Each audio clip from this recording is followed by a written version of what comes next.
Um,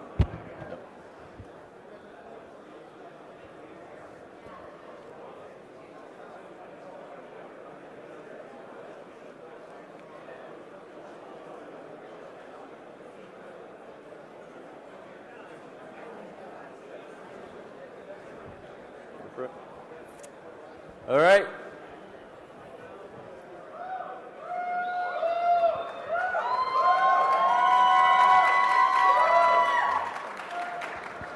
All right, so we finally made it. I want to give a big thanks to my mate Alex, who flew over from Europe. He road tripped the ATMs with me in an Escalade from San Jose to here. The whole time I'm thinking, please don't get pulled over, please don't get pulled over. 2 ATMs in the back of an Escalade and about 6,000 notes of novelty currency. What are you boys up to? You know? But we made it, we got them to the casino, so we're all good. The attraction to Target ATMs is fairly obvious. I mean, they're full of cash. But for myself, it's kind of part of a bigger picture and a bigger plan. And that's to explore systems that, when compromised, have direct and immediate consequences. You know, society relies on various proprietary systems, whether they be ATM machines, medical devices, smart meters, parking meters, or the computer system in a vehicle. It's important to research these systems, particularly they're often not designed with a secure methodology. As a result of that research, we can use that knowledge to design better and safer products in the future. So my goal. The goal of the talk is to spark discussion on the best ways to remediate and prevent the attacks that I'm going to be demonstrating. The goal definitely isn't to give a cookbook recipe on how to hack ATMs. You know, I find the process of finding vulnerabilities a little bit more interesting anyway. The journey, not the destination. Although the destination is pretty cool in this one. And I hope to change the way people look at devices that, from the outside, are seemingly impenetrable. So, current attacks. The skimmer, which is certainly a fan favorite. Small overlay that slides over the card slot and the pin pads. Manufactured to blend seamlessly with whatever particular ATM it's manufactured for. Designed to both capture the track data on the cards as well as the pin numbers. And, you know, technology in some of these is no joke. Data that gets transmitted over GPS. Some even have tamper protection. They wipe themselves when find out and send the remaining data back to the attacker.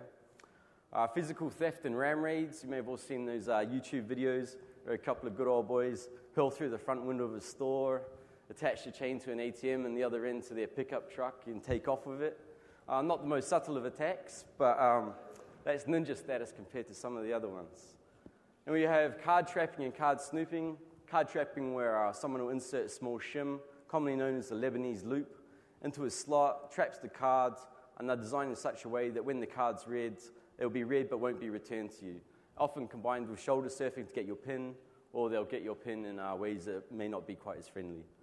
Then safe cutting and frontal attacks, basically going at the ATM with a pair of pliers and a blowtorch.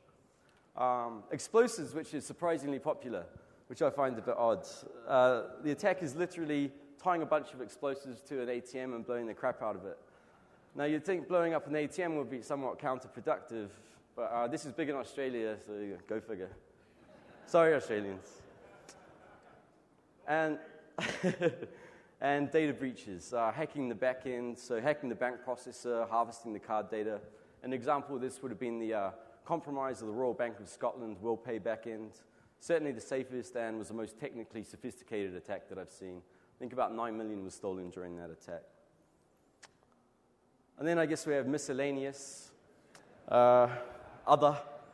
So there would have been the default passcode attack from a couple of years back, where if the operator password was left unchanged on the machines, you could reprogram the ATM to think there was a lower denomination in the machine than there actually was.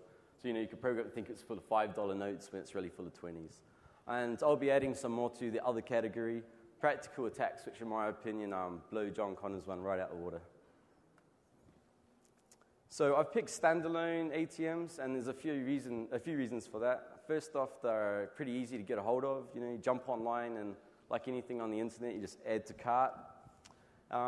Getting the ATMs delivered to your house, though, is actually quite interesting.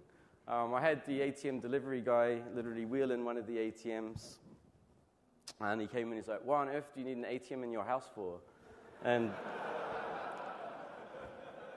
And I was feeling a little bit cheeky at the time, so I just looked at them like, oh, I don't like the transaction fees, mate.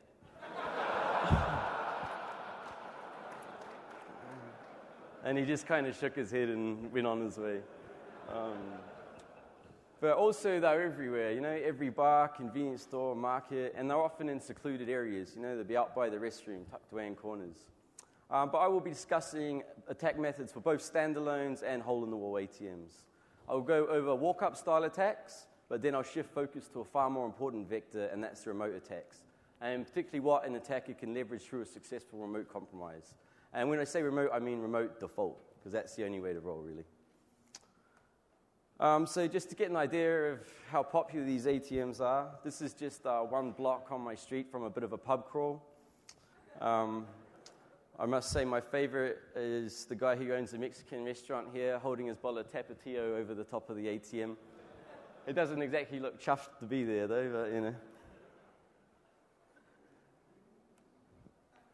So this is standard specs of a new model retail-style ATM, generally Windows CE running an ARM processor. New models support both TCP/IP and dial-up by default, optional wireless. When I say wireless, I mean CDMA, not 802.11, because so no drive-by ATM attacks, unfortunately. Thought it would be kind of cool to ride by and just have ATM spit out cash. Although maybe the grug could possibly do something with this. SSL support and a triple-DES encrypted PIN pad. So the PIN pad performs all the encryption within the device itself, has anti-tampering mechanisms, and I may talk a bit more about that beast a little later. So this is a typical ATM internals, a bit hard to see, but there's a receipt printer over to the right, a card reader, and there's a serial interface that leads down to the safe, which is wired to the dispenser. And there's various motherboard inputs, multiple USB, SD cards, the network connection, and some debugging ports. On this one, there's actually a cover in there that's protecting the circuit board. I simply just removed it for photo purposes, but I guarantee both of these ATMs are completely untouched and completely unmodified. Now, funnily enough, all the ways that an ATM talk could possibly be disrupted, it was actually almost my cat who took it down for me. I had a USB keyboard plugged in, and he was chasing a moth or something, and he ripped out the USB port and then pulled out the processor plug-in at the same time. But luckily, the only damage was the USB plug that was easily soldered back in. But anyway, bad kitty. So in my opinion, a presentation shouldn't really be a full-blown technical tutorial. So I'll be following up later with a white paper that goes into more technical details. But rather than digging deep into the ins and outs of C internals, I thought I'd sum up the security hurdles I faced with this quote. We were concerned about protection, but not about security. We weren't trying to design an airtight system like Windows NT. And this was from Thomas Fenwick, who was the creator of the Windows CE kernel. And this quote came from a book called Inside Windows CE, which is interviews with the core developers of CE. And it's an interesting read on the design approach that was taken, but essentially there were not many roadblocks. There'll be the technical information, I think, lends itself better to a white paper, which I'll be following up with.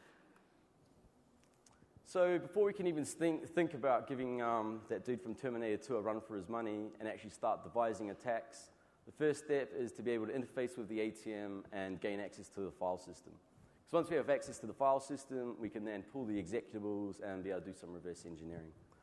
Now, unfortunately, when the ATM boots, it boots directly to its own proprietary application, so there's no Explorer shell. And we need a shell to be able to make things easier. Originally, I suppose naively, I thought I could just plug in a keyboard and Alt-Tab, but of course that wasn't to be the case. But to get a shell, we'll need to have Explorer execute at boot time.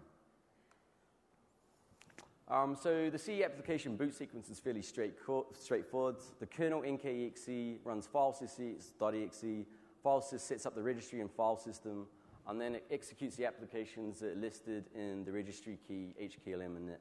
So the trick is to patch the application we want executed into that boot list. So, of course, we want to get Explorer into the boot list, and there's two approaches, basically. The first approach assumes you have a copy of the CE-ROM image. The registry file can then be extracted, modified, recompiled into the image. This requires a way to rewrite the flash, whether it be serial, Ethernet, JTAG, or what have you. And the other approach is to patch in Explorer while you're debugging. And this, of course, requires some sort of debugging capability, JTAG, Ethernet, serial, etc. So I decided to go with JTAG because it's a fairly straightforward way to accomplish